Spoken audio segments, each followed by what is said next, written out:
spirits I'm making in the other room right now are going to be used for absinthe and rose liqueur. Oh, And nice. so it's the old secret family recipe where we blended honey and apple juice together and fermented that, and we're distilling it. And that's always been really yummy stuff and one of my favorite things to make. But we are making whiskey as well, and I've got some really special wheat whiskey I want you all to try. It's been aged in a small cask, and it's done some magical things to it. A couple years ago, actually, back in 1989, when I first went to work with Louver, on day one, he says, we're going to have to make whiskey one day. And I said, you're making this great brandy, why do you want to make whiskey? And he says, well, that's one thing people just want, and we're going to have to do it. And a couple of years ago, a friend of mine who was making beer wanted to learn how to distill. And I said, well, what are you making beer out of? And she says, well, there's this great malt extract of wheat, malted wheat. I said, well, that sounds really good. You bring that up and we'll make some. And so we fermented up like 15 or 20 gallons and distilled it. And what came out of a little still like that one over there was just really phenomenal. And I thought it was really great. So we took the plunge and started making whiskey and started with the malted wheat. And the prototype was pretty good, but what we're actually making is even better. And I'm really thrilled by that. And so I, figured that if we're going to do malted wheat, we should do other stuff. So I'm also making corn whiskey.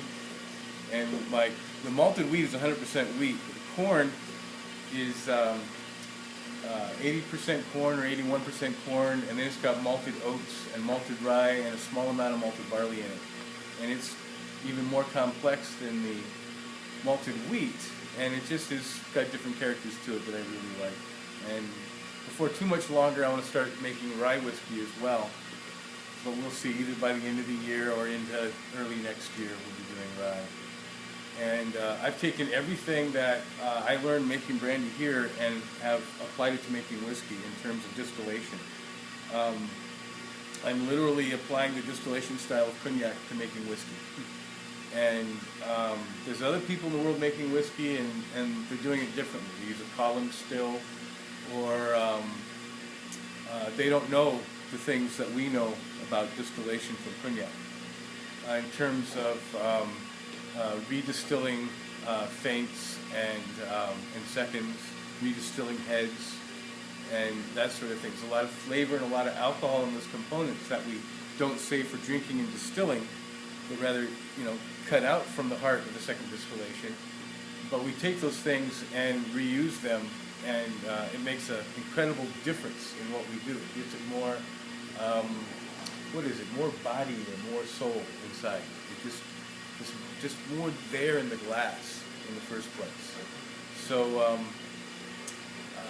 with all of that in mind, I approached making whiskey in terms of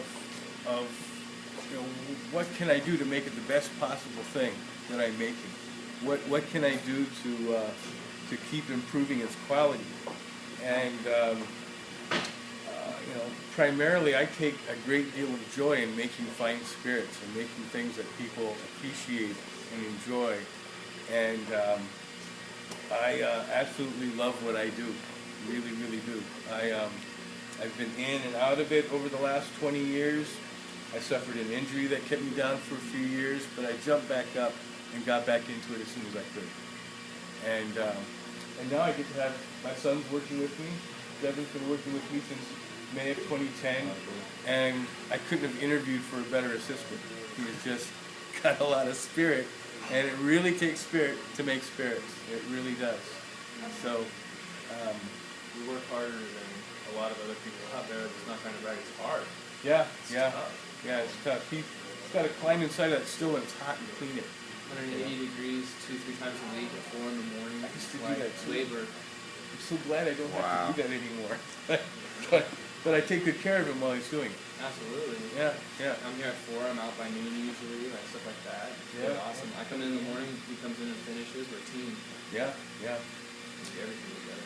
So with all of that, we try to keep everything as clean as possible. Try to use the freshest ingredients possible. You mash on site. Yeah, we're doing it here. We're fermenting in the next room.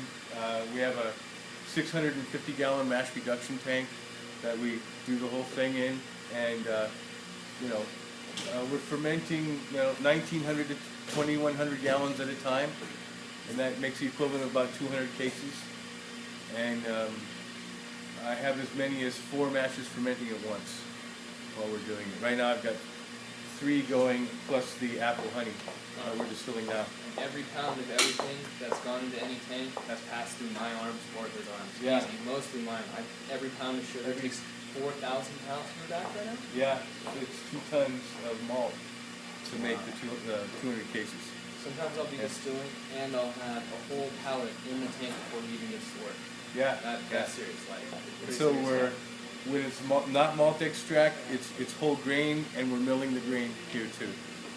So it's a big production, and we love it. So that's about it. Is there any questions about whiskey? I'm sure there will be later. Yeah, and we're also making barrel-aged cocktails for the barrel-aged cocktail program. Gosh, at first I thought the whole idea was just crazy, and so I thought, well, I'll delegate it to Devin. Okay, now he's taken off, man. It's gonna go crazy.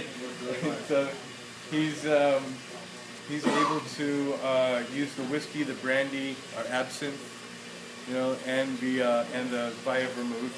And I worked in this building on this still all last season. Every single wine run, every single distillation run. While working part-time here, part-time whiskey, then whiskey picking up full-time. I had a lot of experience in both fields. And so making aged mixtures is kind of natural for me. It's like I've seen this and I've seen that. It's like just use what you can. Awesome. Yeah. Alrighty, when do we get to start?